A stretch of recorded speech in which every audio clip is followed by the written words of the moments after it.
বিএনপির বিরুদ্ধে ধারাবাহিকভাবে প্রোপাগান্ডা ছড়ানোর অভিযোগে জাতীয় নাগরিক পার্টি এনসিপির মুখ্য সমন্বয়ক নাসির উদ্দিন পাটোয়ারীকে ঢাকা কলেজ ক্যাম্পাসে অবাঞ্ছিত ঘোষণা করেছে শাখা ছাত্র দলের একাংশ। তবে এর পাল্টা প্রতিবাদও এসেছে জাতীয় ছাত্রশক্তির পক্ষ থেকে। সব মিলিয়ে রাজনৈতিক উত্তাপ ছড়িয়ে পড়েছে ঢাকা কলেজ ক্যাম্পাসেও।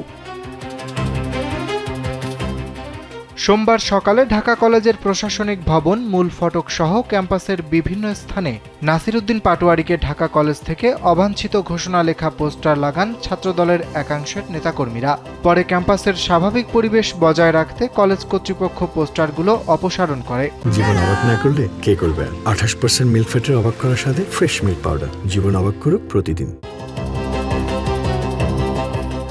পোস্টারিংয়ের নেতৃত্ব দেওয়া ঢাকা কলেজ ছাত্রদলের আহ্বায়ক কমিটির সদস্য শেখ পারভেজ মোশাররফ বলেন, নাসির উদ্দিন পাটোয়ারীর বক্তব্য অসামাজিক এবং তা সমাজে ঘৃণা ছড়াচ্ছে। তার দাবি, বর্তমানে নাসির উদ্দিন পাটোয়ারীর রাজনৈতিক এজেন্ডা বিএনপির বিরুদ্ধে প্রোপাগান্ডা চালানো এবং দলটির বিরোধিতা করা ছাড়া আর কিছু নয়। নতুন রাজনৈতিক দল হিসেবে এনসিপির নিজস্ব আদর্শ ও লক্ষ্য থাকা উচিত বলেও মন্তব্য করেন তিনি। একই সঙ্গে তিনি বলেন, নাসির উদ্দিন পাটোয়ারী সুস্থ ধারায় রাজনীতি করলে তাদের আপত্তি নেই, তবে ধারাবাহিকভাবে প্রোপাগান্ডা চালালে জনগণই তার জবাব দেবে। অন্যদিকে এই পোস্টারিংয়ের তীব্র বিরোধিতা করেছে জাতীয় ছাত্রশক্তি। সংগঠনটির ঢাকা কলেজ শাখার সদস্য সচিব সজিবউদ্দিন বলেন, যারা নাসির উদ্দিন পাটোয়ারীকে নিয়ে এমন কর্মসূচি দিচ্ছেন তারা প্রকৃত বিএনপির রাজনীতির সঙ্গে পরিচিত নন, বরং তারা গুপ্ত আওয়ামী লীগ। তিনি অভিযোগ করেন, বিএনপির অনেক নেতার বক্তব্য নিয়েও প্রশ্ন উঠেছে, অথচ সেসব নিয়ে কেউ কথা বলেন না।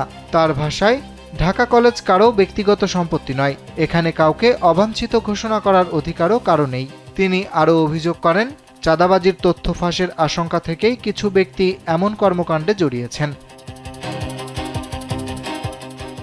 এ বিষয়ে ঢাকা কলেজের অধ্যক্ষ অধ্যাপক এ.কে.এম. ইলিয়াস বলেন, তিনি ব্যক্তিগতভাবে পোস্টার দেখেননি, তবে 2-1 জায়গায় পোস্টার থাকার খবর পেয়ে তা সরিয়ে ফেলার ব্যবস্থা করা হয়েছে।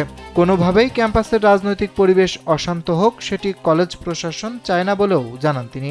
এর আগে গত 28 জুলাই হবিগঞ্জে এনসিপির জুলাই মার্চ কর্মসূচিতে নাসির উদ্দিন পাটোয়ারী ও সার্জিস আলমের গাড়িবহরে হামলা ও ভাঙচুরের ঘটনা ঘটে। এনসিপির অভিযোগ, ওই হামলায় স্থানীয় বিএনপি ও ছাত্রদলের নেতাকর্মীরা জড়িত ছিলেন। অরিত্র বাসু, কালবেলা।